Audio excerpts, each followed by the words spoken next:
नमस्कार मित्रांनो, आज मी तुम्हाला सह्याद्रीतल्या एका अशा अनोख्या किल्ल्यावर घेऊन जाणार आहे ज्याची रचना पाहून तुम्ही थक्क व्हाल। सातारा जिल्ह्यातील पाटण तालुक्यात वसलेला हा किल्ला म्हणजे किल्ले दातेगड, ज्याला शिवछत्रपतींनी सुंदरगड असं नाव दिलं होतं। या गडाचं सर्वात मोठं वैशिष्ट्य आणि आकर्षणाचं केंद्र म्हणजे इथली तलवारीच्या आकाराची विहीर। संपूर्ण कातळ खोदून तयार केलेली ही विहीर उंचावरून पाहिली की हुबेहूब एका विशाल तलवारीसारखी दिसते।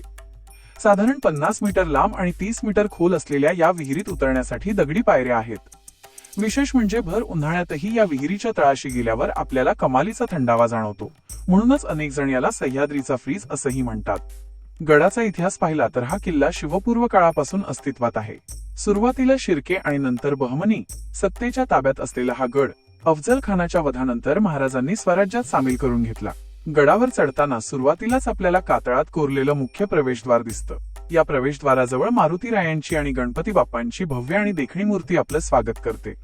पुण्या मुंबईपासून जवळ असलेल्या या गडाचा ट्रेक अगदी सोपा आहे। घेरा दातेगड या पायथ्याच्या गावापर्यंत गाडी येते आणि तिथून अवघ्या 15 ते 20 मिनिटांच्या चढाईत आपण गडमाथ्यावर पोहोचतो। जर तुम्हाला कमी श्रमात इतिहासाची साक्ष देणारं एखादं अद्भुत ठिकाण पाहायचं असेल तर दातेगडाला नक्की भेट द्या। तुम्हाला ही माहिती कशी वाटली हे मला कमेंट्स मध्ये नक्की सांगा आणि अशाच ऐतिहासिक ठिकाणांच्या माहितीसाठी आपल्या चॅनलला सबस्क्राईब करायला विसरू नका। भेटूया पुढच्या व्हिडिओमध्ये, तोपर्यंत जय शिवराय।